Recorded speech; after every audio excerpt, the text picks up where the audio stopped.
Hello and welcome to Ani's Short Stories. I hope you enjoy this story. I'm going to try and upload a new story each day. Curse of the Blackgang Chine. The sharp, salty air of the Isle of Wight carried whispers of a storm as Holly Arnold stood at the crumbling gates of Blackgang Chine. The once beloved amusement park had fallen into ruin, its colourful facade long eroded into shades of despair. Despite its abandonment decades earlier, the area still drew the curious, the brave, and the foolish. Tonight, Holly counted herself among the latter. As a journalist specializing in urban legends, Holly had chased countless tales, but the stories of Blackgang Chine intrigued her more than most. Parents warned their children never to venture near it. Some claimed to hear laughter drifting from the park at night, mingled with sobbing that the wind couldn't carry away. The most sinister tale was that of the children who had vanished within the park's confines, their names etched in faded newspaper clippings that Holly had pored over before making the trip. The sun dipped below the horizon as Holly stepped through the rusted turnstiles. Overgrown vegetation clawed at her jeans, and the skeletal remains of attractions loomed in the twilight. The pirate ship, once a bright centerpiece, was now a hollow hull. The dinosaur models had decayed into grotesque shapes, the peeling paint creating the illusion of bleeding wounds. Holly clutched her flashlight, its beam slicing through the encroaching darkness.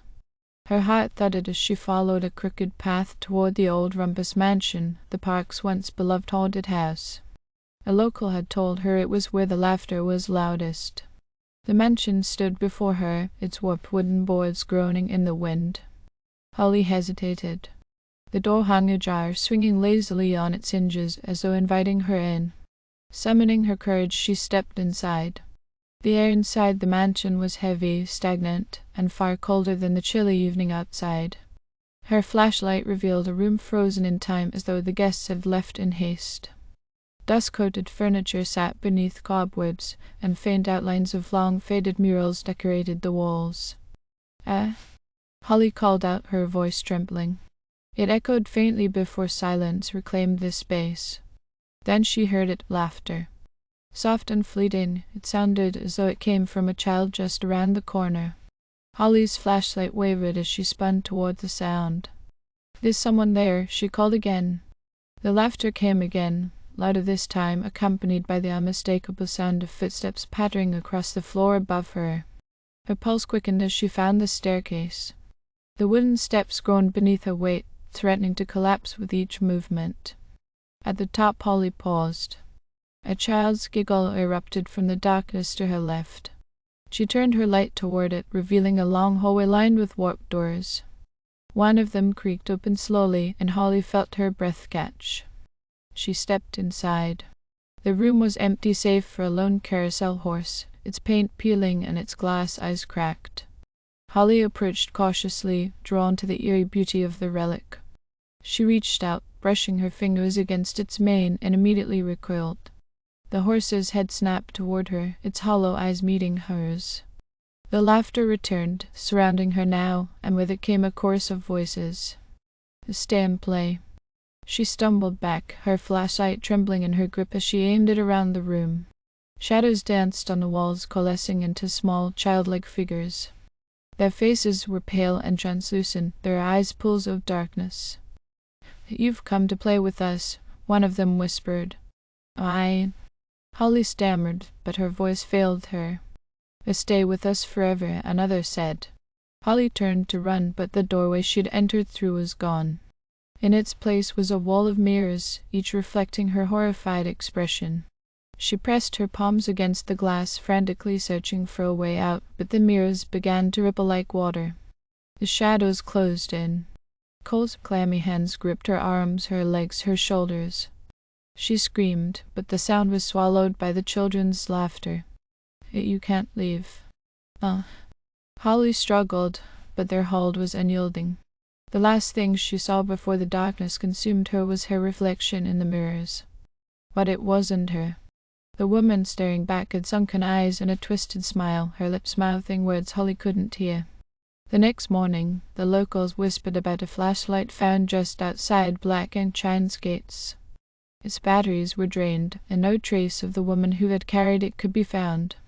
Some say if you listen closely on stormy nights, you can hear a new voice among the laughter of the lost children, a voice that pleads, cries, and eventually laughs with them. Continuation weeks turned into months, and the mystery of Holly Arnold's disappearance became another addition to the grim legends surrounding Blackgang Chine. Her name joined those of the children who had vanished decades ago, etched into whispers passed between islanders. The Isle of Wight authorities conducted a search, but they found nothing, no footprints, no clothing, no signs of struggle. Just that flashlight, cold and empty, lying at the park's entrance. Deep within the park, the spirits of the lost children continued their ceaseless games.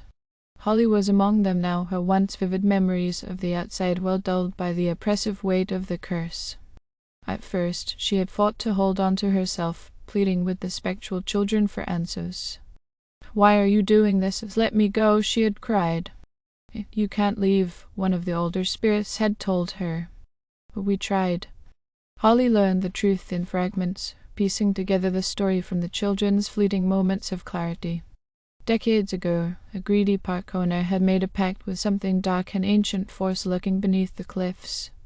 In exchange for success, the owner offered what the entity craved most, the joy and innocence of children.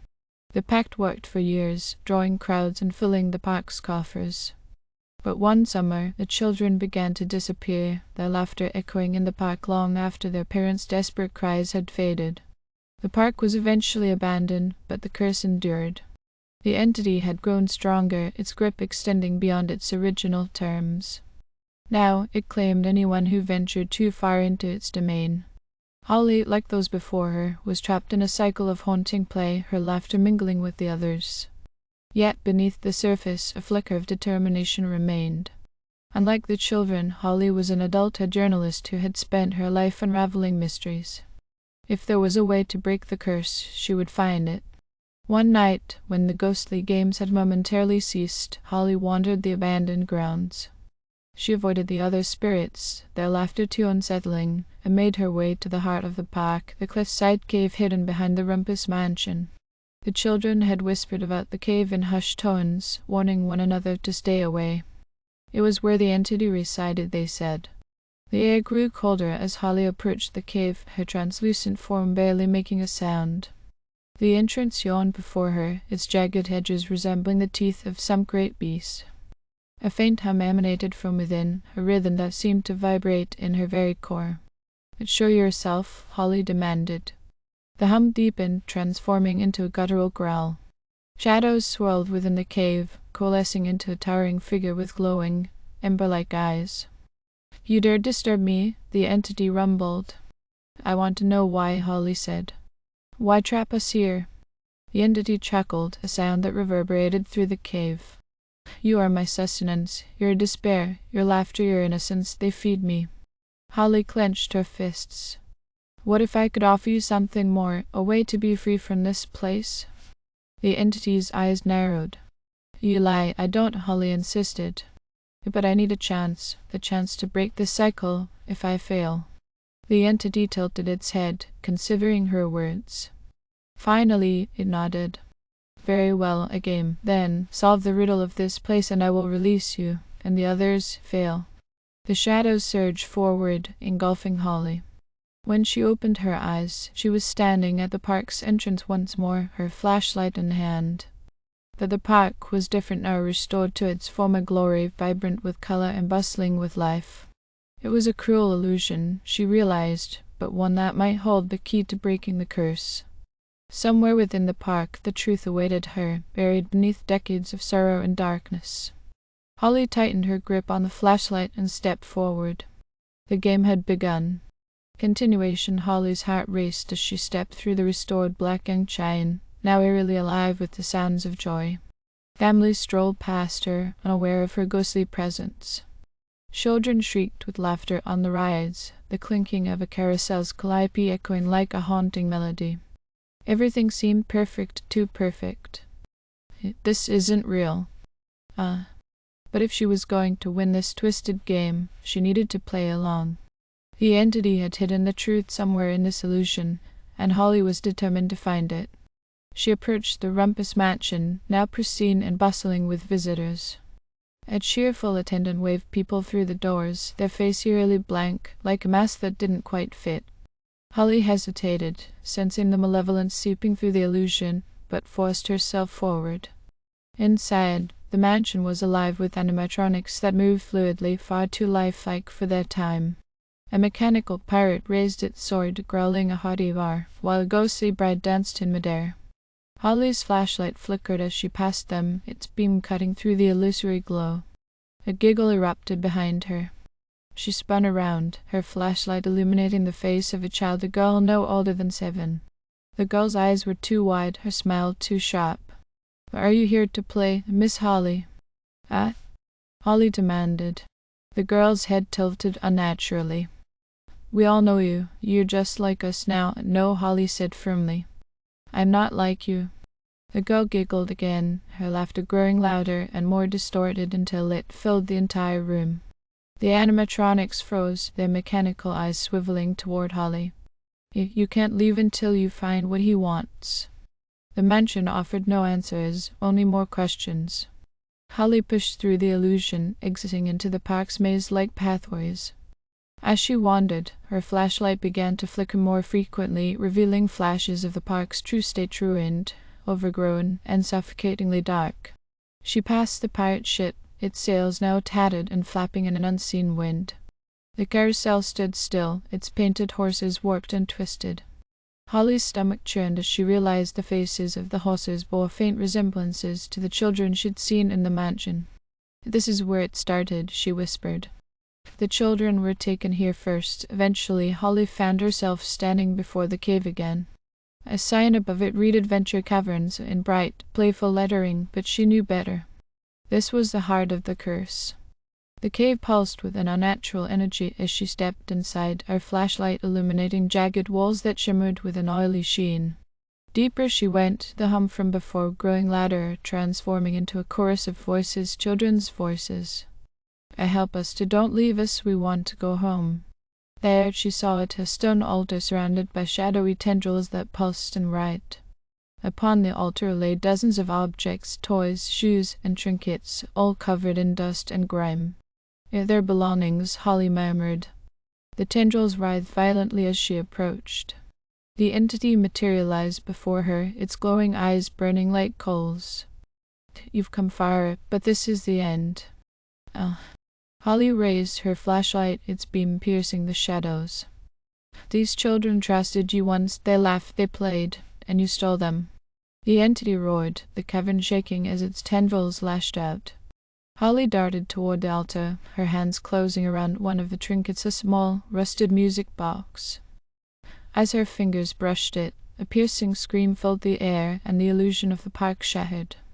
The children's laughter turned to wails, and the tendrils recoiled as light flooded the chamber. Holly held the music box aloft, its haunting melody breaking through the darkness. "You want their joy, their innocence. But it's not yours to take." The entity howled, its form unraveling like smoke caught in a gale. The music box's melody grew louder, resonating with the objects on the altar. One by one, they began to glow, their light coalescing into ghostly figures, the children. Holly, you did it." As the light consumed the cave, Holly felt herself being pulled away, the children's laughter now genuine and free. When Holly opened her eyes, she was lying on the grass outside the ruins of Blackgang, Chine.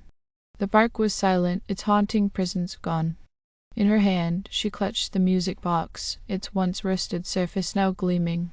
The spirits of the children had been freed, their laughter carried away by the wind.